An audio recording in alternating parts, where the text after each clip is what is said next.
मैं प्रियंका गांधी वाड्रा, जो लोकसभा की सदस्य निर्वाचित हुई हूँ, सत्यनिष्ठा से प्रतिज्ञा करती हूँ कि मैं विधि द्वारा स्थापित भारत के संविधान के प्रति सच्ची श्रद्धा और निष्ठा रखूँगी। मैं भारत की प्रभुता और अखंडता अक्षुण्ण रखूँगी तथा जिस पद को मैं ग्रहण करने वाली हूँ उसके कर्तव्यों का श्रद्धापूर्वक निर्वहन करूँगी। जय हिंद। और इसके बाद संसद में गांधी परिवार के तीसरे सदस्य की सदन में एंट्री हो गई।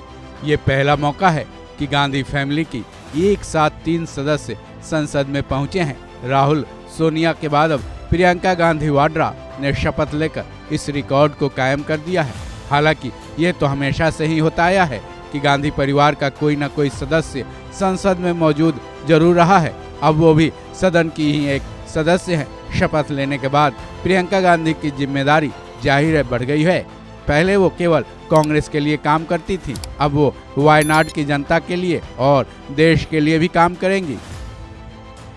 तो सवाल ये है कि प्रियंका गांधी अगले 5 सालों का क्या कुछ प्लान कर चुकी हैं? सांसद के रूप में अगले 5 सालों में वो क्या क्या काम करेंगी? संसद में सरकार को घेरने से लेकर वायनाड की जनता का वो कैसे विकास करेंगी? शपथ लेने के बाद प्रियंका गांधी ने अपनी पहली प्रतिक्रिया में क्या कुछ कहा है, सुनिए।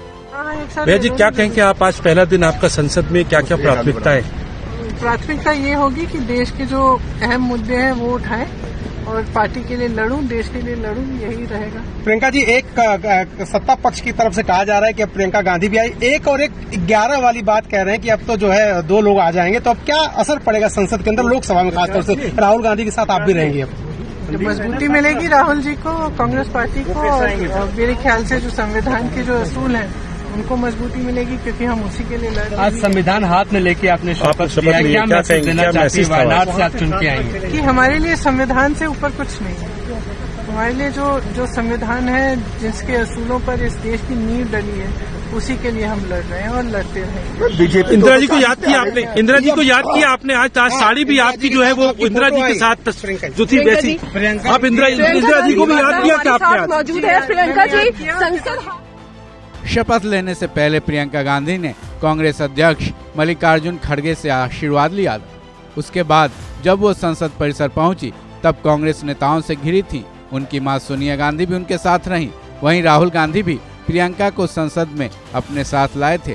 गौरतलब है, प्रियंका गांधी ने उपचुनाव में वायनाड सीट से चुनाव लड़ा था और 4 लाख से ज्यादा मतों से भारी जीत हासिल की थी। वायनाड सीट से लोकसभा चुनाव में राहुल गांधी की जीत हुई थी, लेकिन अमेठी भी जीतने की वजह से उनको एक सीट छोड़ना था और उन्होंने वायनाड लोकसभा सीट को छोड़ा था, जिसके बाद कांग्रेस ने शायद सीट न गंवाने के डर से प्रियंका गांधी को ही यहां से खड़ा किया था। जनता ने गांधी परिवार पर फिर भरोसा जताया और प्रियंका गांधी को भारी बहुमत से जिताया। अब प्रियंका गांधी ने संसद सदस्य की सदस्यता की शपथ ले ली है। अब जैसा कि उन्होंने कहा है कि अब वो पार्टी के साथ देश के लिए लड़ेंगी। ऐसे में अब ये देखना दिलचस्प होगा कि कांग्रेस की मुखर और गंभीर नेता का अब सदन में क्या रुख रहता है, क्योंकि सांसद रहे बगैर तो वो केंद्र सरकार और पीएम मोदी को लगातार घेरती नजर आती रही हैं। इस खबर में बस इतना ही। बाकी अपडेट्स के लिए जुड़े रहें वन इंडिया हिंदी के साथ।